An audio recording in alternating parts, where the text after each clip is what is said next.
이번 에피소드에서는 필요성에 대해서 얘기해 볼까 합니다. 필요성. 영어 하는 데 있어서 필요성이 가장 사실은 필요해요. 필요성이 필요해요. 왜냐하면 필요성이 없으면 안 하게 돼요. 할 수가 없어요. 필요성이 없으면 정말로 안 하게 돼요. 왜냐하면은 이 필요성이라는 게 내가 필요해 한다고 해서 생기는 게 아니라 이게 내가 마음으로 이게 필요하구나 라고 느끼게 돼요. 마음으로.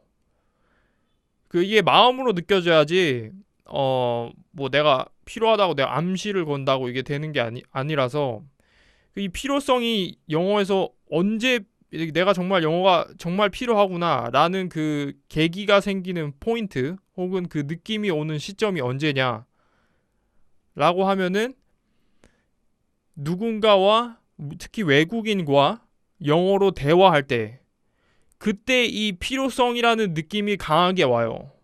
내가 영어가 필요하구나. 그러니까 내가 말로 영어가 필요하구나 그런 말을 안 하더라도 머릿속에 그런 말이 안 떠오르더라도 내가 자연스럽게 내 몸이 이게 필요한 거구나 라고 인식을 하게 돼요. 내 뇌가 그렇게 인식을 하게 돼요. 그래서 외국인과의 그 접촉하는 시간, 외국인과 그 대화하는 시간이 길어지면 길어질수록 내 뇌가 점점 더 그렇게 생각하게 돼요. 나는 영어가 필요해. 나는 영어가 필요해라는 단어도 머리에서 떠오르지는 않지만 영어가 필요하다는 게 점점 이게 강하게 느낌이 자리 잡게 돼요. 뇌 속에.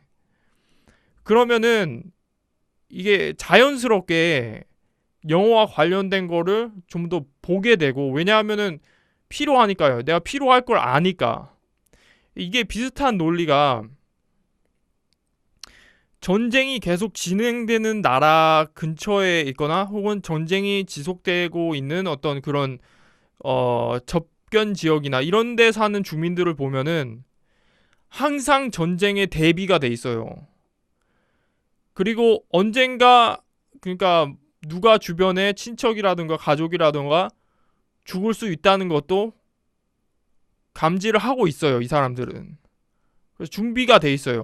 죽을 준비도 돼 있고 살아야 되겠다는 그런 준비도 되고 비상시엔 어떻게 해야 되겠다는 게 그런 게 항상 있어요. 왜냐하면은 전쟁이 계속 나니까 자주자주 나니까 주변에 전쟁 나는 게 보이고 뭐 아는 사람이 때때로는 죽기도 하고 하니까 이 사람들은 준비가 돼 있어요. 거기에. 그런데 전쟁이 없는 나라 같은 경우에는 전쟁에 대한 대비가 안 되어 있어요. 사람들이. 그러니까 군대가 전쟁에 대한 대비가 안 돼 있다는 게 아니라 사람들 자체가 이게 마음이 이게 그 머릿속에 있는 인식 자체가 그 전쟁에 대한 대비가 전혀 안 돼 있어요. 그래서 전쟁이 갑자기 터지면은 예를 들어서 한 50년 동안 전쟁이 없었는데 갑자기 터지면은 완전 무방비 상태에서 당하게 되는 거죠. 민간인들 같은 경우엔 전쟁 시에 어떻게 해야 될지 전혀 몰라요. 전혀 감각도 없고 뭘 어떻게 해야 되는지도 모르고 그런 이게 심지어 이렇게 그런 상황이 발생이 됐는데도 불구하고 이게 전시 상황인지도 잘 구분이 안 가는 수가 있어요. 개념이 없는 거죠. 개념 자체가 그런 상황에 대한. 그래서 영어도 비슷해요. 영어도 외국인과 자주 얘기하고 외국인과 매일 얘기할 그런 기회가 있고 그런 기회가 많으면 많을수록 내 머릿속에 필요성이라는 게 강하게 되고 그렇게 되면 자연스럽게 더 찾게 되고 그러다 보면 더 늘게 되고 그렇게 되는 거예요. 우리가 예를 들어서 돈을 벌 필요가 없다고 생각해 보세요. 돈을 벌 필요가 없다. 그러면 일을 해야 할까요? 일이 필요할까요? 직업이 필요할까요? 돈을 벌 필요가 없다면은 어, 우리 가족이 너무나 부자여서 돈을 벌 필요가 없다 라고 하면은 일할 생각을 안 할 거 아니에요. 이거랑 똑같아요. 영어로 대화하는 상황을 한 번도 접해보지 못했어요. 그런데 영어 시험에 대한 압박은 학창시절에 좀 받아봤어요. 그럼 이 사람은 어떻게 되냐면은 영어 시험을 준비하는 거에 대한 압박감은 있으니까 거기에 대한 필요성은 머릿속에 자리 잡혀 있는데, 이게 진짜 외국인과 만났을 때 어떤 영어를 해야 될지 감각도 없고 아무것도 없는 거예요, 머릿속에. 당연히 필요성도 없고. 거기에 대한 대부분의 한국 사람들이 이런 상태에 지금 놓여 있는 거예요. 왜냐하면 솔직히 말해서 우리가 한 달 혹은 한 달 이상 1년에라도 한 번이라도 제대로 한 시간이라도 외국인과 대화를 나눌 기회가 있었나요? 있나요? 있으신 분들은 분명히 영어를 좀 더 잘하실 거예요. 그렇지 못하셨던 분들보다. 그렇지만 없으셨던 분들은 거의 뭐 10년 동안 그런 기회가 한 번도 없었다. 외국인과 대화해본 적이 없다. 내가 살아가면서. 이분들은 대비가 전혀 안 돼 있어요. 영어에 대한 영어가 정말 영어로서 왜 필요한지도 몰라요, 이 사람들은. 그런 상황에 놓여 본 적이 없기 때문에. 그래서 우리나라에서 외국인하고 만나서 대화할 수 있는 방법은 몇 가지 없어요, 사실은. 외국인을 직접 만나서 대화를 하거나, 혹은 이제 제가 이제 운영하고 있는, 혹은 이제 제가 스스로 거기서도 수업하고 있기도 한 온쿱과 같은 전화 영어, 화상 영어라고 하기도 하죠. 그런 거를 통해서 하는 수밖에 없어요. 솔직히 말해서 외국인과 대화를 하려고 회화 학원에 가도 대화를 할 수가 없어요. 왜냐하면은 이게 1대1이 아니기 때문에 강사는 저기 있고 나는 그냥 여기 앉아있고 다른 학생도 앉아있고 나하고 강사하고 대화를 할 수 있는 기회는 없어요. 솔직히 말해서. 그냥 외국인이 그냥 거기 앞에 있다는 것 뿐이지 그 사람과 대화를 할 수는 없어요. 그게 지금 학원 시스템의 가장 문제예요. 대화할 수 있는 거는 직접 내가 대화를 한다던가 만나서 내가 뭐 아는 외국인이 있다. 친구 중에 뭐 외국인이 아는 사람이 있다. 근데 사실은 흔하지 않죠. 그리고 그 외국인이 영어를 하리라는 그거 보장도 없고요, 솔직히. 뭐 중국 사람이나 일본 사람들은 영어 분명히 못할 거고요. 그러다 보니까 유럽이나 서양 국가에서 온 사람이어야 영어를 할 텐데 희박하죠. 기회가 많이 없어요. 외국인들이 요새 많이 온다고는 하지만 그래도 여전히 많이 없어요. 그런 기회가. 그래서 온라인상으로 이렇게 할 수 있는 기회가 있기 때문에 요런 기회 지금 온쿱에서 이제 외국인 강사와 대화해 볼 수 있는 기회를 무료로 드리고 있어요. 그래서 시간 나시면은 한번 시도를 해보세요. 제가 다른 방법들로 생각해 본 거는 동아리 같은 데 들어가는 방법이 있어요. 제가 좀 찾아봤는데 의외로 외국인들이 참 외로워 하더라고요.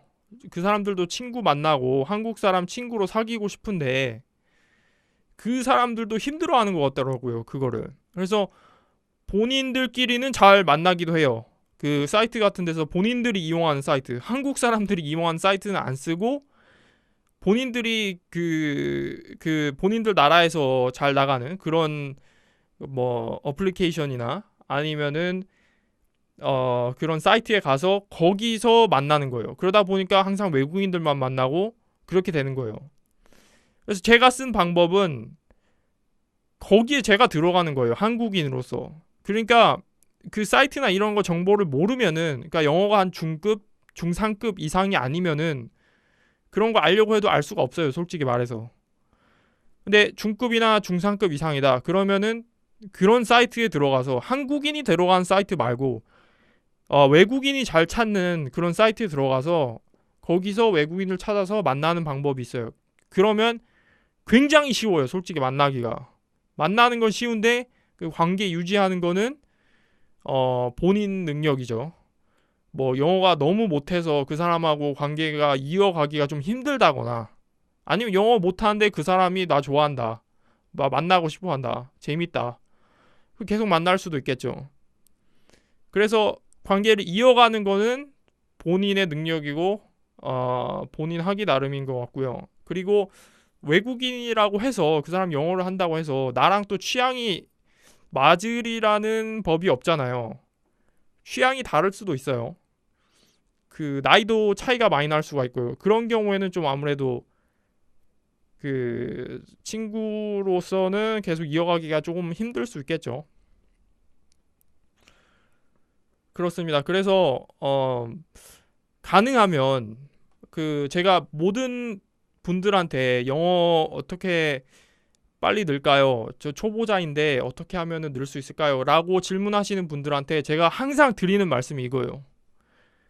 외국에 한번 가보셨어요? 한 번도 안 가보셨다면, 최소한 영어를 하는 나라에 한 번도 안 가보셨다면은 한 번은 가보시라고 해요. 한 번은. 그게 일주일이 됐던 한 달이 됐던 무조건 한 번은 가보세요. 그러면 한 번 가본 거랑 한 번 안 가본 거랑 차이가 큽니다. 거기서 뭐 아무것도 안 배워도 좋아요. 그냥 가서 어떤지, 그 사람들 생활하는 게 어떤지, 한국과 문화적으로 얼마나 차이가 있는지 확인만 하는 거예요. 그것만으로도 느는 게 엄청납니다.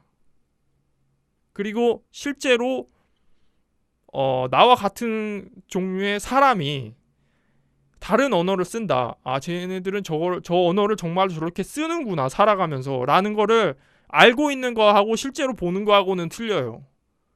그래서 가면은 그 느낌을 내가 받아오게 돼요. 그러면 내가 이 필요성을 강하게 만드는 약간의 계기를 추가하게 되는 거예요. 그러니까 이런 계기들이 쌓이고 강하면 강하고 크면 클수록 영어를 잘 할 수밖에 없게 돼요. 그래서 그리고 이런 경험들이 많이 쌓이면 쌓일수록 영어를 어떻게 해야 잘하겠구나라는 개념도 머릿속에 잡히게 돼요. 누가 가르쳐 주지 않아도, 누가 영어를 일일이 이거 해라 저거 해라, 이 책 봐라 저 책 봐라 안 해도 본인이 스스로 깨닫게 돼요. 제가 여러분들한테 원하는 거는 그 지점으로 가게끔 해드리는 거예요.